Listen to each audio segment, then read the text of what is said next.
La idea fue concebida bajo la idea de contraponer algunos materiales más asociados con la idea de un impulso enérgico o penetrante, enfrentados a materiales más asociados hacia la quietud o a lo contemplativo, a la idea más contemplativa, ¿no? Entonces, entre esos materiales están armonías, por ejemplo, en forte o en fortísimo, o sforzato, acordes desplegados hacia el agudo, varias apoyaturas o breves alturas en sforzato, y que son materiales que buscan suscitar energía o tensión o fuerza. Eso por un lado. Estos materiales están descritos muchas veces en la partitura en forma de comentarios, que ahora, bueno, cuando lo logre hacer zoom lo vamos a ver, pero están escritos con algunos comentarios. Esta es mi primera obra para piano, eso antes que nada es la primera obra que escribí para piano. O sea, antes había trabajado el piano en otras obras con más ensamble, pero es la primera obra así que me metí en el piano. Bueno, después otro material que quería trabajar, otro aspecto que quería trabajar eran las resonancias y los silencios y la repetición. Estos tres aspectos pretendían activar un campo entre comillas, vacío, donde hay una suspensión o de tensión, pero también que fueron pensados como elementos expresivos, ¿no? Momentos, esto que comentaba, de momentos de contemplación o de reflexión a través de los distintos tipos de resonancias, ya sea con el pedal tonal, o con el pedal sustain, o con las notas tenidas. Y también el aspecto de los silencios en diversas duraciones. Entonces, quería trabajar esto de la duración de las resonancias, de distintos tipos de resonancias, y de los silencios. Entonces, en ese sentido, ese es un factor en el que pensé bastante, y quise darles distintos tiempos de escucha, como decía, a esos momentos. Después, el uso de la repetición lo asocié a ese tipo de material, porque bueno, en la repetición también hay una detención temporal, y quise otorgarle un sentido de lejanía o de eco. Y eso también se puede, o sea, lo escribí, digamos, en forma de comentarios en la partitura, para comentarle de alguna forma con estas palabras, hacerle llegar esta intención al intérprete. Entonces, después, a partir del compás 154, que después lo vemos, pero más hacia el final de la obra vendría a ser, hacia el final, y bueno, hasta terminar la obra, busqué articular una sección formal que vaya en ese mismo sentido de ecos de algunos materiales que acontecieron previamente. Es como volver hacia el principio, haciendo como una reminiscencia de algunos materiales que habían aparecido, pero mucho más despojados que antes, ¿no? Y con una utilización de los sforzatos para activar la resonancia mediante el pedal tonal. Entonces, bueno, el tema de los pedales lo trabajé bastante, y estos aspectos que estaba comentando. Bueno, entonces, por ejemplo, acá es lo que yo les comentaba, algunos materiales que yo escribo, bueno, brutal, incisivo, muchos sforzatos, o el uso de algunas articulaciones en el agudo.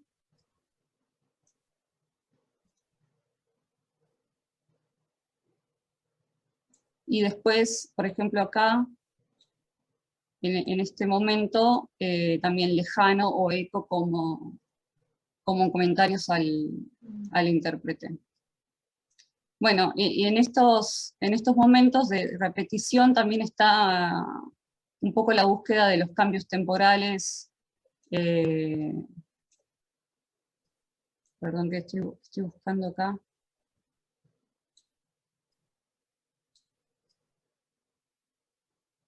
Por ejemplo, ralentando como una especie, bueno, de eco y perdiéndose, y un ralentando, bueno, de un tiempo determinado hacia otro, y también esta idea del eco trabajado a partir de las intensidades, ¿no? A partir de las dinámicas. Y por otro lado, también el uso del pedal una corda, ¿no? Entonces, esta idea que es parecida a esta, pero pianísimo súbito y con el pedal una corda, también para reforzar un poco esa idea de lo lejano o el eco de lo anterior. Acelerandos también, y distintos tipos de cambios temporales en la obra. Entonces, medio que los materiales son bastante pocos, es decir, está esta idea que yo comentaba, ¿no? de la repetición, o de las armonías, o distintos tipos de uso de articulación para hacer ese uso de lo enérgico, del impulso, de lo punzante, de la energía.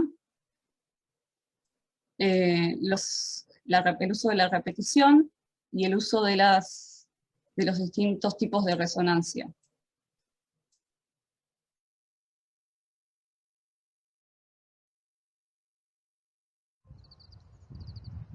Hola, mi nombre es Virginia Mantiniani y quería hablarles de una serie de piezas que escribí para trompeta en el marco de cursos de posgrado de la Universidad Nacional de Quilmes junto a Valentín Garbier y Marcos Franciosi. Esta serie de micropiezas se titulan "El tiempo es la distancia más larga entre dos lugares". Es una frase de Tennessee Williams. Y la particularidad de este conjunto es que están fraccionadas por el formato para el cual están compuestas, que son una serie de muy pequeños videos para ser distribuidos en redes sociales y en aplicaciones de mensajería, en contraposición al formato que yo venía escribiendo, que era el formato para concierto. Bueno, esto permite jugar. Aquello que exploran estas piezas es la cercanía intimista, la virtualidad como manera de hacer, explorar convergencias y divergencias también respecto del audiovisual y los entornos. Para que las disfruten.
Entonces, esas son, las piezas estaban casi una tras de la otra, que eran como para la presentación, digamos, formal que teníamos que hacer, una especie de concierto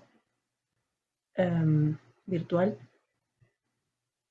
Y fue la primera vez que me di cuenta que no podía, o sea, no íbamos a tener la situación de concierto, y que en realidad yo siempre había escrito pensando que la música estaba relacionada al concierto, pero no me daba cuenta hasta dónde dependía de esa situación, la calidad del sonido. Y entonces, al no contar más con eso, no poder estar al lado en la misma habitación con el músico, no tenía ninguna referencia, me sentía absolutamente como desarmada. Entonces, el proceso para poder hacer algo era, bueno, que era todo el tiempo preguntarme qué es entonces lo que tengo. Lo que tenía era lo que agarraba la computadora con el audio que se podía de los encuentros que teníamos probando cosas. Una de las ideas era como extender la trompeta, entonces probar. Y a mí me parecía que ya estaba bastante extendido el hecho de que no estaba la trompeta, que no tenía acceso a la trompeta. Me parecía que eso era lo más extendido que podía tener. Eh, y entonces empecé a pensar que en realidad además pasaba que le pedíamos muchas cosas a Valentina, entonces tenía 3 o 4 trompetas y nunca estaba todo a la vista. Era en un plano muy íntimo, y él tratando de, o sea, mostrar cosas en dimensiones que son muy difíciles de transmitir a través de la pantalla. Y que entonces lo único que te quedaba, además quedábamos súper exhaustos todo el tiempo, por esto de estar todos así con estos primer planos durante horas, eh, que te demanda una atención extra. No es lo mismo que si ves medio de costado a alguien que si lo tenés de frente, y tenés todos de frente. Es como, por lo menos a mí, me sigue costando. En el sentido de que no es que no lo pueda hacer, pero sí noto que demanda una cantidad de energía muy distinta. Eh, y que es por esto, como que todos esos ojos tan cerca, no puedo deshacer la cantidad de energía que me lleva, lo que implica tener eso del otro lado. Y, y en la comunicación con Valentín también, o sea, no es que él estaba exento de eso. La mayoría de los sonidos sutiles que a mí me interesaban eran como absolutamente desalmados. Entonces tampoco podía trabajar con lo que me imaginaba. Y, pero sí podía como revisar los videos. Y entonces me di cuenta que el material eran los videos. Sí, desarmados, pero en el sentido de sin alma, en realidad. Entonces, lo genial de esto de diseñar las viñetas era de imaginar un mundo íntimo.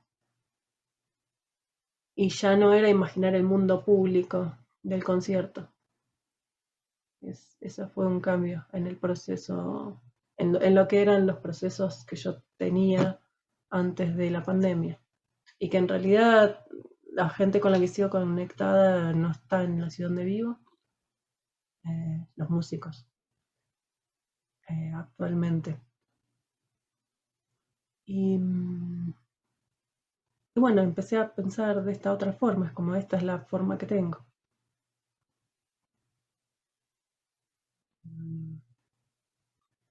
Idealmente las piezas también pensé que no tenía sentido escribir para conciertos ya, porque no voy a poder estar de todos modos,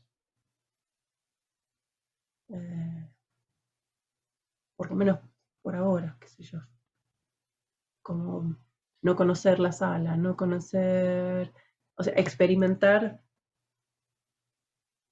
con una imaginación que en realidad quizás no tenga que quizás sea un imposible, en realidad no es experimentar para mí, si no puedo bajar y probar. Y la experimentación en colaboración a distancia es siempre gracias al micrófono. Entonces el instrumento principal es el micrófono, para mí ahora. Y en el mejor de los casos, el micrófono y la cámara. O como en este caso, no había, era el micrófono y el celular, era el micrófono y la cámara que hubiera. Me pareció todo un mundo de posibilidades distinto. Habíamos tenido un video con la boquilla de saxo, pero para cuando llegó el momento de grabar, esa boquilla había sido prestada, entonces no la tenía más. Me gustó mucho por la brutalidad de ese sonido. Al mismo tiempo era súper complejo y el cuerpo de la trompeta le agrega un brillo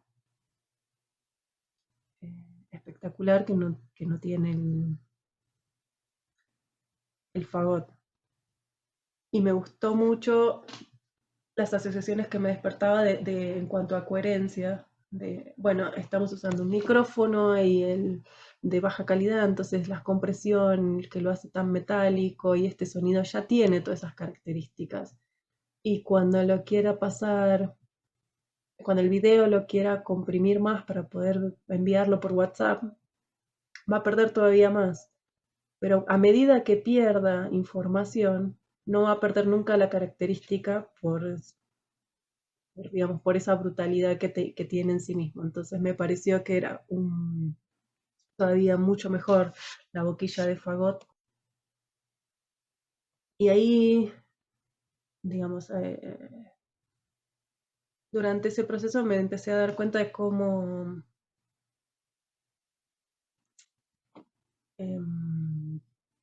reconocer las características en cuanto a la coherencia del discurso que propone, porque son lo que a mí me gustaba, que no sé si está muy logrado, pero era hacer algo discursivo, pero en una escala en la cual se vuelva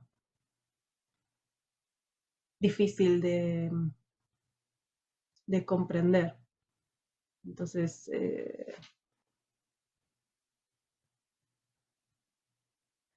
me gustan, en general las cosas que me gustan escuchar no suelen ser discursivas, y las cosas que me salen a hacer no suelen ser abstractas, suelen ser discursivas. Pero entonces, como no podía evitar la imaginación de la manera en que me sale, si quería hacer algo con eso, que se acerca a lo que me gusta. Y me pareció que manejar una escala temporal que no te permita ir más allá del impacto era algo que iba a ayudarme a encontrar un punto en el cual trabajar. Una pregunta ¿es un autovideo? O sea, ¿intérprete se autograba? Sí, Bien. estaba pensado para que pudiera hacer cualquiera de las dos cosas. O sea, hubo una persona para la filmación, una persona que se encargó de la iluminación y otra persona que iba con las viñetas dirigiendo. El plan de composición suele ser en principio una paleta, una carpeta en realidad. Una carpeta que tiene cosas que se me antojan, sin más. Es puro capricho, pura arbitrariedad. Se me antojó componer con los sonidos de estas vacaciones y con una carpeta que rescaté del año 2003, con algunos soniditos de ahí. Y también me gustaron mucho los de la penúltima obra que hice, que no los terminé de desarrollar en su completitud, según yo, así que tengo una deuda con eso. Entonces voy trayendo cosas a una carpeta que es súper arbitraria, es simplemente un punto de partida. Entonces en esa arbitrariedad voy tirando el lienzo, que es ese Audition 3, que todo el mundo me reta, que ya está, ya fue, ya tengo que dejar ese Audition 3 y qué sé yo. Ya estoy empezando a alejarme de eso. No porque la gente me diga ni nada, sino porque también entiendo que la Audition me posiciona en una forma de pensar y tengo ganas de experienciar otras formas de pensar. Es eso, es un desafío personal, no por el tema de la herramienta, sino por el tema de las formas de pensar. Los softwares son formas de pensar. Entonces tengo ganas de hacerlo desde otro lugar. Y entonces parto siempre del mismo lugar, de una paleta de sonidos, y ahí en su distribución en el tiempo van pasando cosas. Ahora paso un montón de veces que estoy estancadísima, pero bueno, la única forma de salir del estanque es seguir haciendo, seguir descartando, seguir haciendo, seguir descartando, seguir haciendo, seguir descartando, hasta que en un momento estaba ahí la solución, que eso es lo que más me pasa en general, que la solución está ahí. Yo no la podía ver. Eso es como una cosa que me fascina de la composición, que las cosas están ahí listas para hacerlas, pero hasta que uno tiene la flexibilidad mental y la lucidez como para entender que eso es lo que estaba ahí para hacer, ese es el desafío o el camino. Este es un poquito más, ¿cómo se diría? Más del camino del artista más romántico, de última, que me atraviesa, que es el encuentro con mis propias posibilidades compositivas. Entonces, mi composición en algún punto es súper sincera, no tiene impostaciones, no tiene posturas, ¿no? Es sincero, es lo que entendí que quería y podía hacer desde este lugar, ¿no? Entonces, bueno, ahí va la cosa. Porque en un momento yo estaba como bueno, en el trabajo más detalle de lo micro, con lo que yo ya tenía, con lo que estaba segura que quería trabajar, y después en un momento era la pregunta sobre la forma, bueno, ¿qué va a suceder ahora? ¿Va a haber algo totalmente distinto o no? Y me interesaba hacer esto de volver hacia lo anterior, pero de una manera distinta. Entonces fue medio, empecé por lo que ustedes escucharon, que es el comienzo. Después en otro momento escribí o tenía una idea de cómo quería que termine, también con la idea del despojo y del eco, que era algo que yo ya había pensado en el comienzo, y después el medio fue un probar también en relación a lo que también había trabajado. Entonces era como que yo estaba, no es que tenía por ahí un método de pensar la forma, sino como que tenía el convencimiento de querer ser como medio redundante con el material, como trabajar con ese material y ver qué hacer con eso. ¿Cuánto se puede dejar eso ahí, no? Es parecido a una problemática que me interesaba hace un tiempo, que tiene que ver con el loop. ¿Cuánto puedo sostener un loop hasta tomar una decisión diferente? Y la otra era, un poco tiene que ver con el recorrido. ¿Cómo decidís la nueva estación? ¿Hacia dónde ir? ¿Cómo va? Si bien la procesualidad parecería súper meticulosa y fina, y casi que sería como un recorrido en el que no te das cuenta que estás cambiando de paisaje, es impresionante como cuando emerge lo lírico, o cuando te das cuenta que estás en un campo armónico que ya no estabas antes, es muy notorio. Entonces la pregunta sería esa: ¿cómo es ¿hay un plan, un plan de viaje a priori? ¿O cómo se trabaja, cómo se define, cómo se decide de última ese recorrido, ese plan de viaje? No hay plan a priori. Yo creo que en eso, que hay mucha escucha, eso sí, hay muchísima escucha del tiempo, mucha escucha del tiempo. Yo hago mucho eso de escuchar el tiempo, ¿no? O sea, de inclusive a veces solo escuchar, no sé si sé que van más o menos un minuto y pico, dos, o sea, de escuchar objetivamente, si se quiere, cuánto es ese tiempo, más allá del material, el tiempo, nada más. Pero claro, ¿cómo decidir lo que sigue? En esta música particularmente sí es como que lo primero fue lo primero. Estoy pensándome como en otros procesos que no sean este, a ver si me es más fácil de responder, porque muchas veces empezás, viste, un fragmento que decís, esto no sé si está al medio, al final, o quiero que termine así. En este caso, el principio sí fue lo primero. Pero creo que cuando eso de alguna manera, bueno, ya es hasta acá, lo que sigue, en este caso creo que la decisión es muy melódica. O sea que fue cantada. Como que hay un trabajo de otros planos, de dobles notas, si se quiere, bueno, uno lo podría, no sé si armonizar, ¿no? Pero digo, pensándolo así tradicionalmente, digo, no sé si...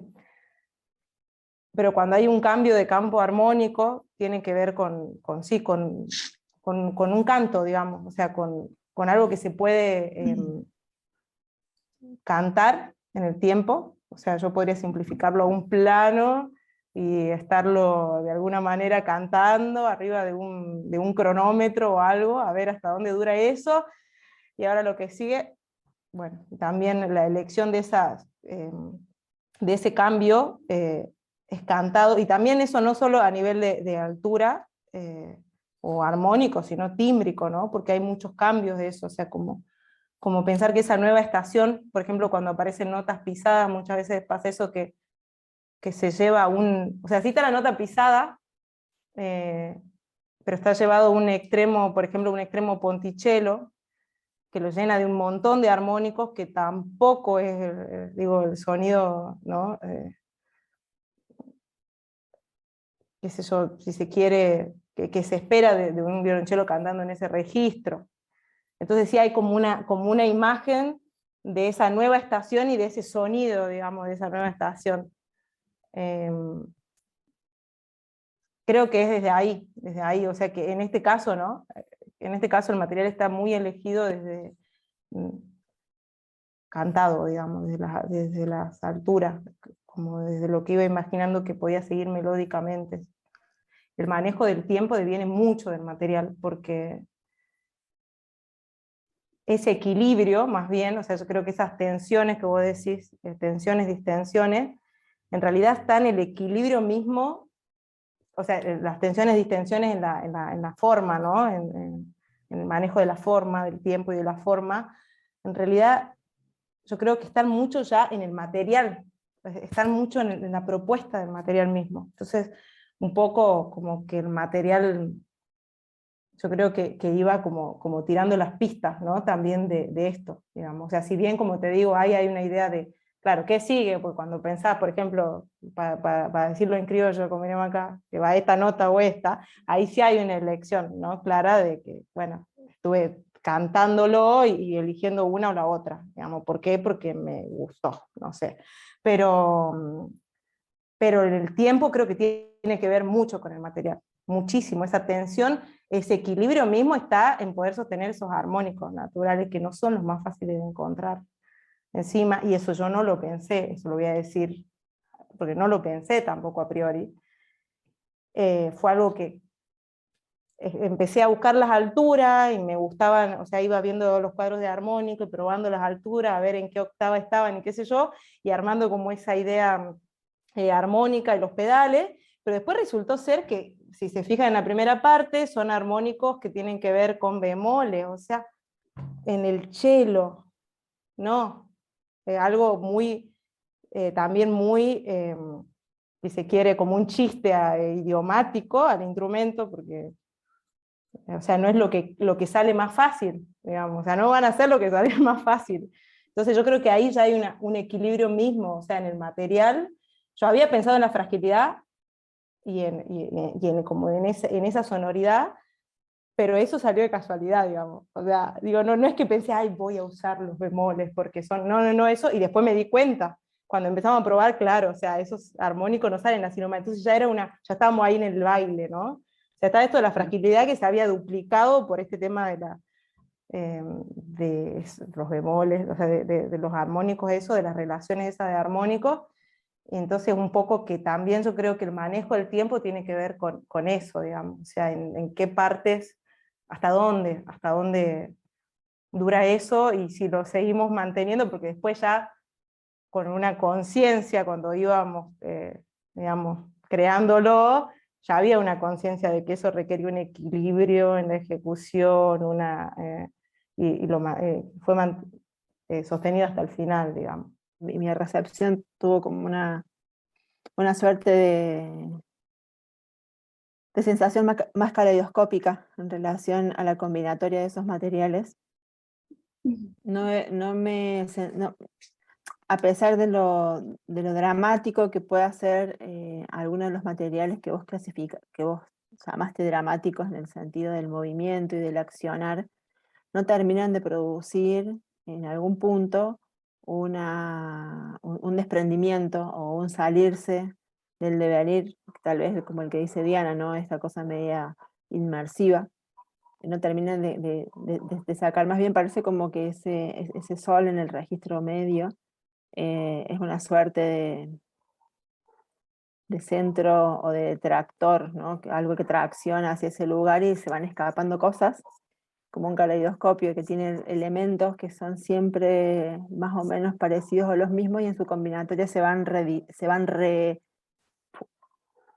recombinando y se van reorganizando y nos dan una percepción nueva de esos mismos materiales. Pero como que la franja general, el espectro general de la pieza, termina más tendiendo a lo contemplativo, tiende más a separarme, y como decía Diana, ¿no? a concentrarme para ver cuál va a ser el nuevo matiz de ese par dramático, no dramático, o dramático contemplativo, dramático estático, no lo sé, pero que la pieza no termina de accionar o de irse, sino que es más, queda en ese rango de lo contemplativo, es una sensación que tuve. Y a la vez me llamó mucho la atención porque estabas como manejando interválicas del orden del orden de segunda, de la séptima, incluso de las vacías, y de repente por ahí apareció unas terceritas paralelas, y fue como, ¡ey! Cortame la música, y ahora qué va a pasar. Fue como un gran momento de expectativa, que sin embargo lo que hizo fue agregar un color nuevo al caleidoscopio, no necesariamente funcionó como un momento de irse a otro lugar, porque fue como muy interesante porque, digo, la expectativa se genera, yo pensaba, ¿no? Dije, qué previsible mi expectativa, en tanto aparece algo nuevo, mi expectativa se despierta, y entonces estoy esperando algo, pero eso es una escucha muy tradicional, ¿no? Es una escucha muy, muy del estar acostumbrado a escuchar de una manera, entonces vos invitas a escuchar de otra y no necesariamente tener expectativas sobre la expectativa. Capaz que me enredé, pero me parece que se entiende. Eso nada más, el comentario. Sí, sí, me gusta esto que dijiste como de darle un color distinto a algo que ya había sonado de una manera distinta antes, porque fue medio así, o sea, fue pensado como, o mismo, no sé, una repetición de la segunda en el agudo, bueno, sumar algo en el registro más medio, como que le dé otro color, otro cuerpo, pero a esa misma idea, digamos, de incluso de las dos mismas notas, o una misma nota de lo que antes era un bicordio, ahora, no sé, con la octava, o con una tercera, o con otra combinación, pero pensándolo más en como en lo acústico, ¿no? Eh, sí, en el color y en la densidad. Un tipo de obra, es una invitación, es una partitura muy sugestiva a permanecer, a estar. Me imagino montada o ya sea en un museo en gigantografía y puesta en una pared gigante, y un sillón o un banco o algo que invite a sentarse o a estar ahí. O me imagino, no sé, un website solamente con esto, y y invita a cortar el continuum de las cosas para detenerse un rato y entrar en un consciente monotono, del que los límites de entrada y salida pueden ser bastante difusos.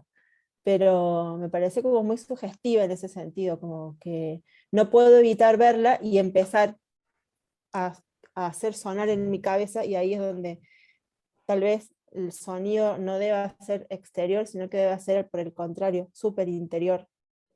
Y puede ser hasta polifónico hacia mi interior. Digo, el sonido que proyecto, que es un sonido indescriptible, es eso.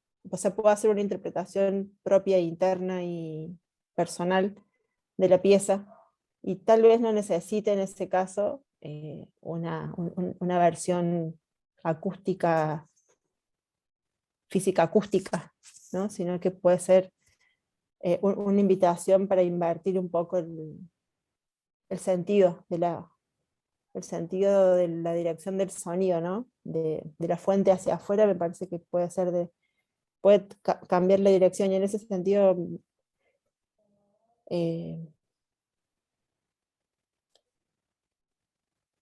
estaba pensando en lo que dijiste, como que están hay una suerte en tu quehacer, una suerte de frontera difusa entre música y arte sonoro, y ahí es donde tal vez hasta incluso la misma palabra obra ya me sonaría como, ya la digo por costumbre, por instalación nada más en el lenguaje, pero me parece que hasta incluso tampoco le va. Me parece una invitación pero muy sugestiva, así como tal vez, no sé, haría una impresión de súper alta calidad y la pondría en un lugar, o sea, directamente. Eso. Y es la idea. Pues, o sea, he tratado de mandarlas a convocatorias, tal vez todavía no es el momento, pero mi idea es esa, como que esté en una sola pared enorme, porque sí la veo más como una pieza gráfica, ¿sí? Como una reflexión, o lo que les contaba, como que viene de esto, de la historia de mis clases de filosofía, que eran filosofía francesa, súper, no sé qué, teníamos que ser súper inteligentes.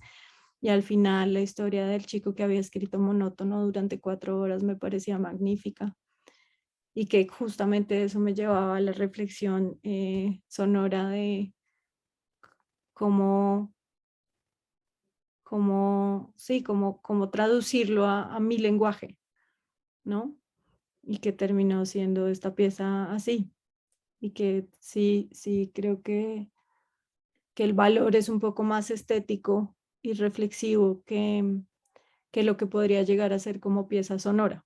No hace falta como entender a nivel intelectual que está en la cocina, sino que para mí cualquier persona, ¿no?, puede percibir estas obras, estas músicas, estas creaciones sonoras, y va a hacer sus interpretaciones. Entonces yo digo, ahí, ¿no?, siempre por ahí me pregunto cuál es el sentido del control, ¿no? Control incluso en la escritura, que yo escribo también, me gusta mucho escribir, entonces digo, es algo que me vengo cuestionando, y yo no sé si es que no tengo respuesta en realidad, pero sí me hace sentido esto de que no da igual el trabajo o la intención, llamémosle quizá a nivel como, no sé, de energía puesta ahí, ¿viste? Energía de laburo. Como que yo tengo, no sé si tuve una ilusión de que en algún punto eso se escucha, ¿no? Para que no a nivel de se gusta o no gusta, pero así como esta luz funciona, digamos, o sea, como que llega, yo creo que hay algo puesto de la intención en el laburo, digamos, la cantidad de energía dispuesta ahí, que de algún modo hace la diferencia o posibilita, digamos, otras experiencias estéticas, llamémosle, ¿no?, sonoras. Eso es como a lo que iba también la pregunta, ¿no?, de cómo, pues decías, o sea, no importa lo que yo quiero decir, pero yo creo que en esa elección de materiales y de hacer una carpeta y de que haya ahí una no sé, llamémosle de deseo en algún punto, hay una energía y una intención, ¿no? Y después Sí, seguro eso. Escucho lo que me dice Diana mientras proceso lo que me decís. No, de hecho, es que yo estudié eso a fondo. Mi tesis de grado fue sobre sinestesia, sobre correlaciones en base al sonido, sobre psicoacústica, sobre percepción. Y sí, o sea, hay muchas cosas que uno hace sin darse cuenta que las está haciendo dentro del mundo psicoacústico. Y evidentemente hay muchas cosas que gustan y no gustan porque es que nosotros somos bilaterales en ese sentido, ¿no? En cuanto a la percepción, hay cosas que nos agradan y cosas que no nos agradan. Y todas son subjetivas, como lo decías tú, Luz, en algún punto tiene que ver con la crianza, con el entorno, con la cultura, pero en general los seres humanos sí tenemos ciertas cosas en comunes en cuanto a percepción y sinestesia y a cómo controlar esas sensaciones dentro de la escucha. Entonces, por eso, por ejemplo, al principio de la obra de Gaby, que me interesaba mucho saber los recursos y el porqué de las granulaciones y de las composiciones y de los paneos que hace, porque se crean como una especie de ASMRs, que son respuestas del meridiano, de yo no sé qué, que son sensaciones que genera el cuerpo a la escucha de ciertos sonidos que producen placer. Entonces, para que esos procesos sean nombrados con un nombre específico, como lo son los ASMRs o como muchas otras cosas intencionales que se hacen dentro de la psicoacústica, pues tiene que tener una respuesta común, normalmente global, ¿no? A ciertas sensaciones. Ahora, no todo produce la respuesta al meridiano, que es cuando los pelitos como que se te encrespas o hay una sensación de hormigueo, una sensación táctil y física hacia lo que estás escuchando. Entonces, sí hay un cierto control que se puede planear.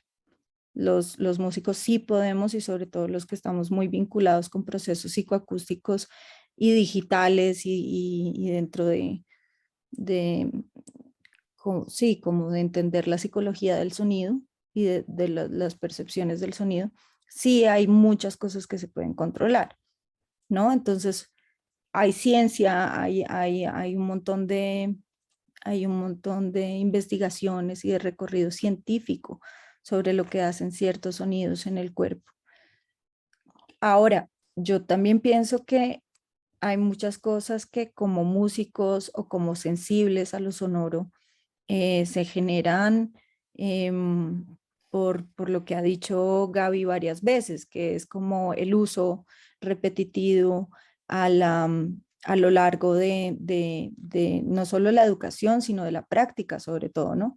A los cuales uno les coge afecto, y les coge afecto normalmente porque en uno logran crear en esa percepción de gusto, ¿no? Entonces, por ejemplo, a mí también me encantan los granulares y soy fanática de usar granulación en las composiciones, y es probable que todo el mundo me conozca como, tengo una obra que es como con granulación y al mismo tiempo se come petaceta o caramelo carbonatado.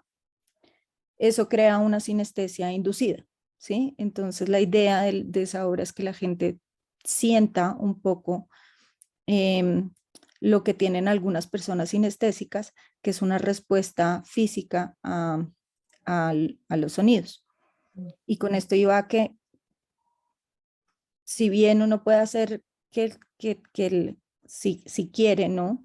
Si uno se mete mucho en el campo de la psicoacústica, elaborar un plan de acción para que el oyente sienta físicamente o correlacione de maneras específicas en el cerebro, también pasa que como uno las siente y como uno las presiente, el hecho de la práctica y del uso, pues se vuelve intuitivo en uno, se vuelve como, ¿no? Como un plan de ataque intuitivo.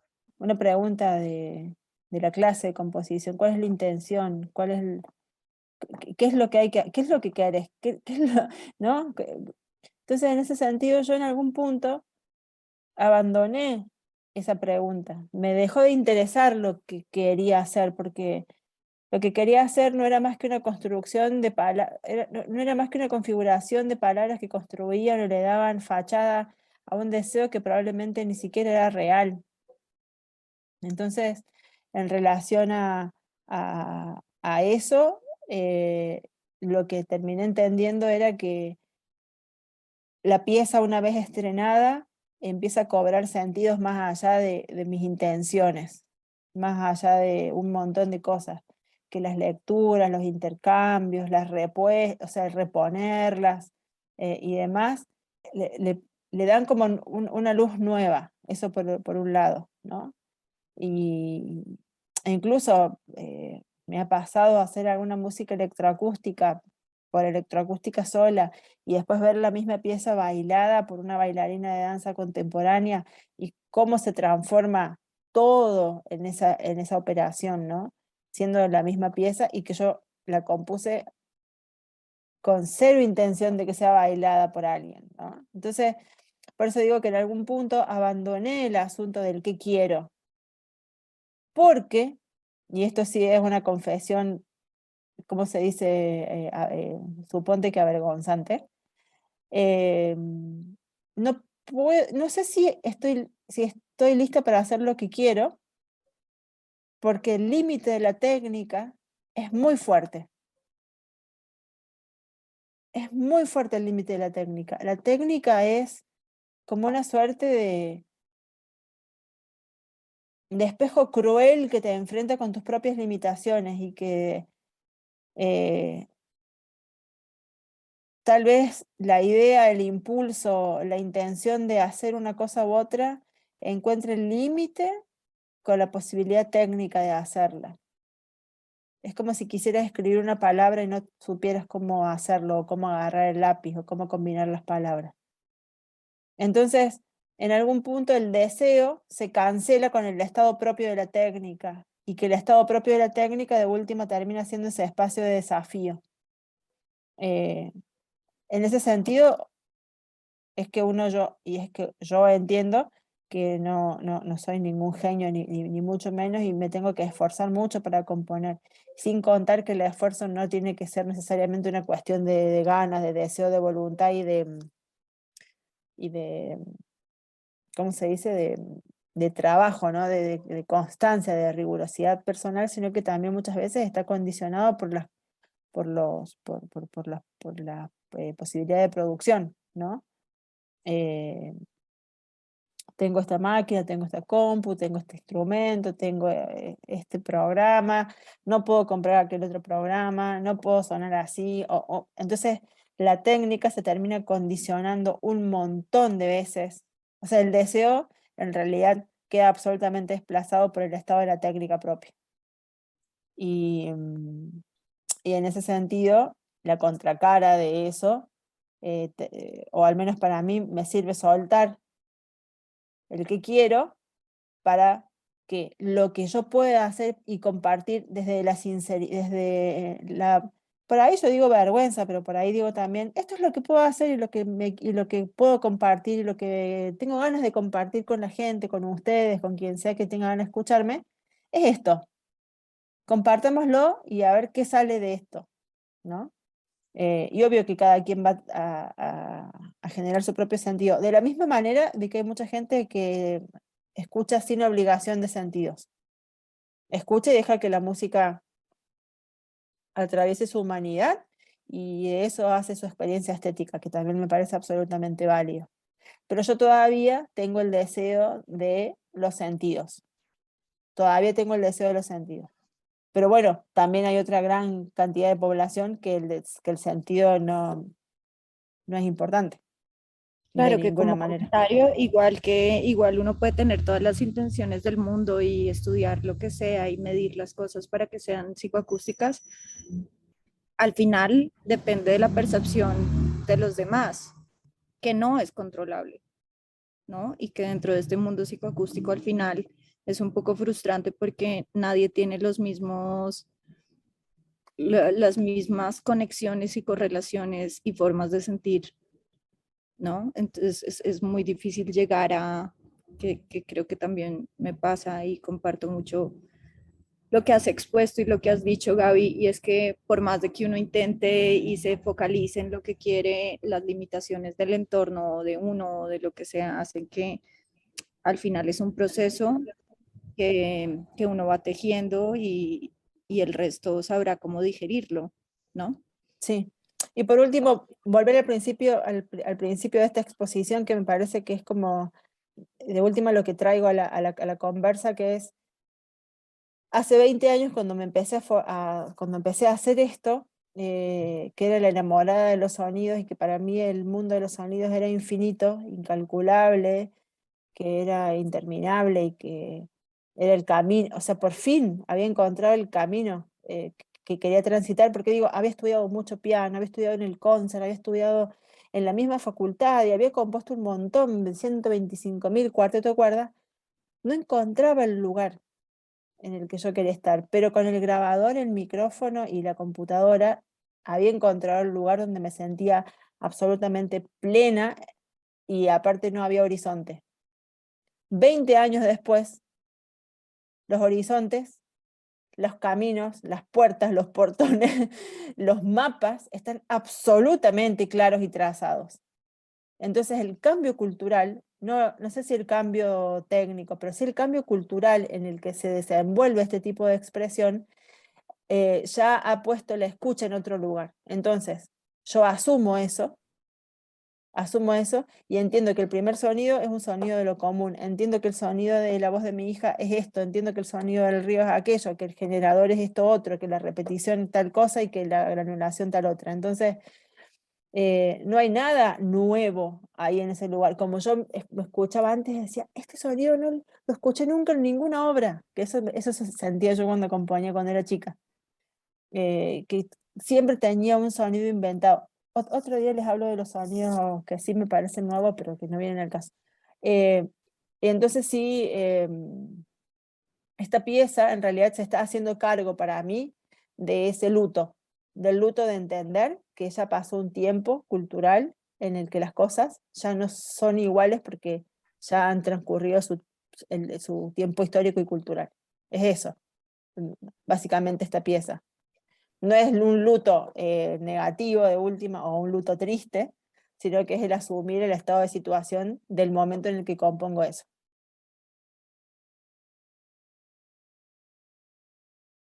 Claro, la dificultad de llegar a hacer eso es como virtuoso, no virtuoso en el sentido virtuosístico de que a veces uno piensa primero cuando dice virtuosismo, sino de la dificultad de lograr esas sonoridades.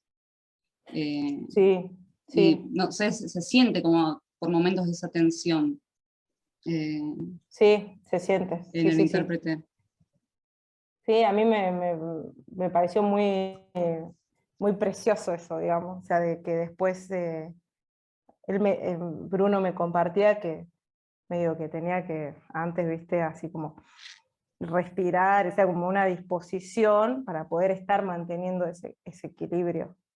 Y eso a mí me parece performáticamente, digo, o sea, que está en el sonido, pero no después cuando lo pude ver por video, porque nunca lo escuché en vivo. Claro. Sí, también lo percibí.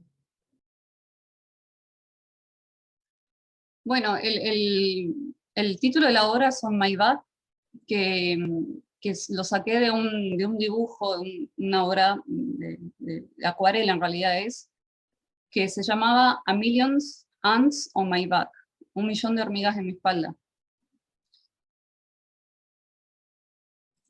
Que es un dibujo que se hizo en base a como la sensación de la ansiedad. Y, digamos, no es algo que a mí, digamos, en una época por ahí lo sentía un poco más fuerte, digamos, como más físicamente, pero bueno, también estábamos en el contexto de la pandemia, ¿viste? Del encierro total, y eso, bueno, personalmente al principio quizás no se sentía tanto, pero era como algo que yo personalmente sentía. Entonces, quizás esté relacionado, yo lo relacioné directamente con eso, ¿no? Y me pareció, bueno, el título lo saqué de ahí y me pareció, para mí ahora, yo no creo que se sienta ansiedad al escuchar esto, ¿no? O no sé qué sentirá el otro, pero sí esta cuestión de contraponer esto de lo hiriente, lo que yo decía, lo punzante, lo enérgico, y que se puede pensar como brutal, incisivo o hiriente, contrapuesto con algo como el tiempo de la resonancia, como algo mucho más de reflexión, de escuchar, de estar como más contemplativo, más quieto quizás, esas dos ideas a mí me generaron como la contraposición de esas dos cuestiones, de esos dos conceptos, lo relacionaba un poco con eso, ¿no? Como ese ir y venir entre algo que te mueve, o que te inquieta, más bien, y el posterior o anterior sensación más de reposo, o más contemplativo, digamos. Entonces, medio que salió un poco de ahí. Y también otra cosa que en relación a lo que vos comentás, y a lo que también decía Luz, de que por ahí está como muy comprimido en un contenido, en un rango a veces registral, o de poca densidad, también tiene que ver con lo que los límites que uno se encuentra. No sé, yo como les decía, fue mi primer acercamiento al piano puro, de una obra para piano solo, y estaba encerrada y no me podía juntar con el pianista, y lo que tenía para probar cosas era mi piano, que es un piano eléctrico. Entonces, en un momento, de hecho, también me sentí como, ¿para dónde voy? O ¿cómo hago para percibir lo que yo quiero probar? No sé, esto de las resonancias es imposible en un piano eléctrico, y entonces están esos límites que influyen a la composición, quiero decir. Y ahora, por ahí que lo estoy probando, es encontrarme otra vez desde un lugar distinto con la obra. Entonces, por eso también pienso que está en proceso, que para mí no está terminada, porque estoy todavía percibiendo cosas que yo por ahí me imaginé de una manera distinta, o que acá no tenía las herramientas para llegar a determinado lugar. ¿Viste el cubo mágico? Es el mismo desafío siempre. Yo siento que me pasa eso con la composición, que casi siempre tengo un solo desafío. Y que el cubo mágico, empiezo con una estrategia, y otra estrategia, y otra estrategia, y otra estrategia, y siempre llego hasta un lugar. Y están las soluciones en internet, y las copias y te sale, pero no, yo quiero inventar mi propio camino para esto. Y esto, a veces con poner me pasa lo mismo con eso, que es el mismo desafío, el mismo objetivo, que no importa cuál sea, y que me vinculo con eso, con las formas de resolver eso. Cuando dijiste partitura imposible, fue exactamente para el lado contrario de lo que yo estaba viendo, o sea, de lo que veo.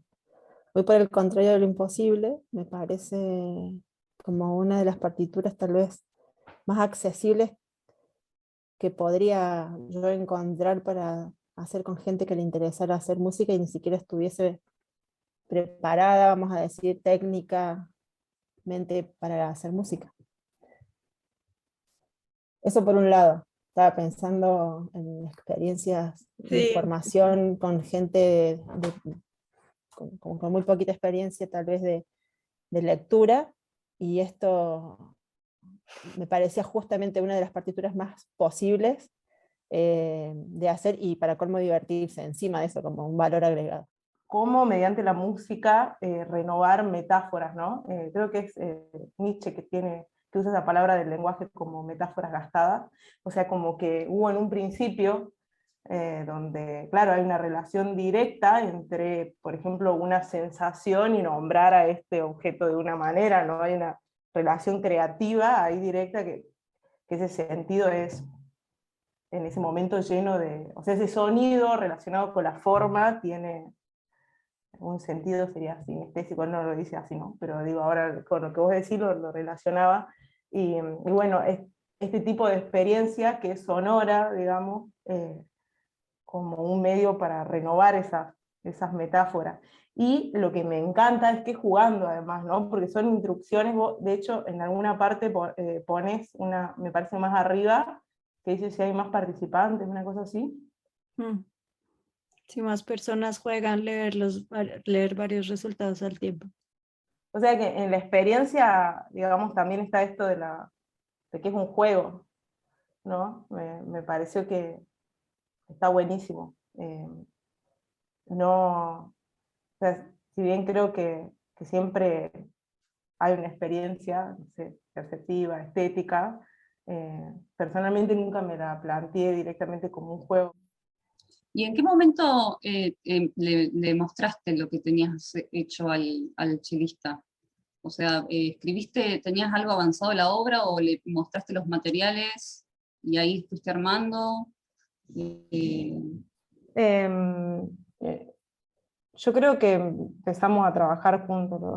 Buscar en función de como de ese sonido, a proponerle a él, que el que sabe, digamos, de su instrumento, a ver eso, hasta dónde lo podemos llevar, ir probando pequeñas melodías, no me acuerdo bien ahora los primeros encuentros, pero sí me parece, o sea, fue muy, muy juntos, digamos, o sea, muy como propuesta y a ver qué sale, y esta parte, y también esto que de la escritura, que a mí me parece re importante, porque ahora que lo quiero maquetar, estoy ahí maquetándola y es como, y no sé, porque viste, está tan hecho en conjunto que eso es lo que a mí siempre me interesa mucho, a mí me encantan las partituras. Digo, como medio de comunicación, o sea, me parece algo en muchos aspectos muy, muy lindo. Y bueno, y el deseo siempre está en que haya comunicación posta, ¿no? Entonces cuando uno trabaja tan estrechamente con alguien y después querés dejar algo para que, no sé, lo toque cualquier persona, que no hace falta que estés trabajando juntos, entonces, bueno, ¿qué se escribe? ¿Qué aclarar? A ver esto que lo trabajamos tanto acá, ¿cómo lo podría escribir mejor? Entonces, inclusive teniendo esas dos versiones, viste, tan diferentes, una que tiene todas las acciones y todo indicado arriba, otra que está totalmente simplificada. Bueno, hay muchas reflexiones ahí, ¿no? Que yo creo que también nacen del vínculo, y a mí que me parece que es absolutamente importante en un proceso creativo. Me parece buenísimo también eso de compartir cosas que todavía no hayamos escuchado, o sea, que no estén grabadas, o que estén en camino de interpretación, porque, bueno, estamos hablando sobre procesos compositivos, y como decía la Gaby, a mí me parece que eso también es parte, digamos, de la accesibilidad que tenemos a los instrumentos, al vínculo con el intérprete, con la intérprete, como que me reparece parte de lo que también termina siendo, digamos, lo que suena. Sí, el momento con el intérprete es como otro momento de la composición, me parece, del proceso. Permanecer en el límite de la técnica te permite tal vez hacer un recorrido y una exploración de ese espacio tan hostil, ¿no? Es como un desierto, hasta que uno lo va poblando en lo posible. Pero el registro se vincula con todo eso desde otro lugar. Gaby, bueno, respecto a eso que decís de la calidad de los materiales, como, me parece importante como para mí ponerlo entre comillas, igual que los software, ¿no? Porque al final son todos, si trabajamos con sonido, la creación sonora, son todas herramientas, y que bueno, digo, está bueno ampliar horizontes, o sea, como si uno tiene acceso a otros equipos para grabar, o si está bueno conocer en caso de que labures, qué sé yo, electroacústicamente otros software, pero ahora después, digamos, como poner o si no también se hegemonizan un montón de cuestiones donde se pierde la heterogeneidad, ¿no? O sea, como poner un rango de calidad de sonido, sea un sonido, más allá de los formatos, entiendo a lo que te referís, pero digo, me parece muy copado de que se siga trabajando con ciertos sonidos de mala calidad, me parece algo buenísimo, súper rico, eso por un lado.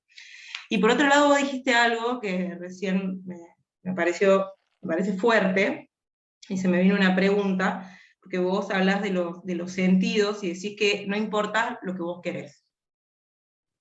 ¿No? O sea, que no importa lo que vos querés, sino que sí lo que te importa es generar un contexto, digamos, donde generar como cierta, no sé, vos corregime, no sé si usaste estas palabras, pero cierta variedad o de relaciones, qué sé yo, para que las personas o quien escuche esto haga sus propios sentidos. Y yo me pregunto, y esto sí es una pregunta compositiva, ¿no? Que me hago, porque estamos hablando de los procesos, y también en realidad este espacio es para reflexionar sobre la técnica. En realidad no en estas grabaciones, pero esta mesa tiene mucha historia, digamos, hemos escrito cosas, hemos reflexionado mucho entre nos antes, y salían muchas veces, ¿no? El tema este de cuando, también de la calidad, ¿no? De la calidad compositiva, cuando algo está bien hecho, cuando no, quien dice que está bien, que está mal, bla, bla, bla, bla. Y yo me pregunto si es posible que no generar sentido, si es algo que está dentro del control de una. Es algo controlable, digamos, o sea, cuando uno dice, no importa lo que yo quiero, sino cómo generar un contexto donde las personas, no sé, hagan sus sentidos. ¿Eso es algo que se puede controlar, que alguien establezca unos sentidos, o es algo inevitable, digamos? O sea, o digo, ¿no? De pronto pensaba, o quizás, sí, hay criterios, te quería preguntar cómo lo pensás vos, de ciertos contextos donde eso, donde sea más, donde haya más posibilidades de generar sentido, y si eso hace por ahí a que una composición, no sé, sea, no quiero caer en el binarismo, buena o mala, pero no sé si me explico, ¿no? O sea, ¿cómo lo ves vos en tus criterios, digo, a esto de generar contextos para relaciones, para que los otros generen sentido, cuando en realidad no es unívoco y uno no controla jamás las relaciones, por más que esté dentro de una misma cultura, las personas no van a hacer las mismas relaciones de sentido? Sí. Está bien, creo que la primera operación a la que apunto es a la de entender cuál es el grado de control. Que el grado de control en principio es esto que les contaba al principio. Esta es una música fijada, es una música de los sonidos fijados, están puestos fijos. Digo, no es como una música escrita en la que el intérprete tiene la posibilidad de, no sé, de que en el calderón más o menos tiempo pase algo. Eso por un lado. La otra cosa es que, obvio, es re obvio que cada quien cuando escucha genera sentidos, ¿no? Pero, es según también cómo y dónde circule la cosa. Por ejemplo, me ha pasado compartir música mía con niñitos y niñitas muy pequeños, bueno, no tanto, supónganse 10, 11, 12 años, y es muy bonito lo que surge después del intercambio. De todas maneras, también me ha pasado hacerle escuchar esto a personas que tienen como bastante experiencia en el campo, que son especialistas en el campo, y que decodifican la huella del sonido de la operación inmediatamente, y se pueden y se puede hablar sobre tal vez el estado de la técnica, la conciencia del momento en el que estás compositivamente hablando, desde dónde estás hablando y desde lugares, qué sé yo, ¿no? Eso por otro lado. Y después sí me ha pasado también como, y esta es la otra, que uno cree que las posibilidades son estas, entonces tenés un juego de posibilidades a priori que tal vez creas que pueda generar en quien escucha esto, y es impresionante que que muchas veces ni te aproximas a las formas de la recepción. Entonces, digo, yo puedo controlar hasta acá, hasta fijar los sonidos en este soporte. De acá en más, cuando suene por el parlante en el concierto, ya no es más mío. Y entonces, sí, a ver, de última, no tengo intenciones, por ejemplo, de otro tipo, como narratológicas, o programáticas, o sensacionalistas, por decir algo, ¿no? Por ahí tenía compas que tenían ganas de generar sensaciones en la gente, entre los contrastes y los sustos y los, qué sé yo. Hay como algunas intenciones de quienes hacen estas músicas que son como bastante claras. Yo en ese sentido intento desprenderme un poco de eso para de última, y si hay un post concierto conversado, compartir un poco algo de la recepción. Yo, Gaby, respecto a eso es como, ¿no? Me quedo mucho con lo que dijiste del sentido por sobre la novedad, que es algo que además que empatizo mucho con eso, digamos, como que es parte también mucho de mi búsqueda en algún punto.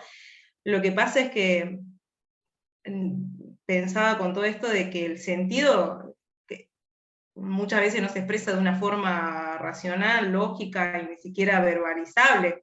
Entonces, bueno, suele haber en ciertos ámbitos como una desvalorización de esas conexiones de sentido que no se pueden racionalizar o verbalizar de cierta forma.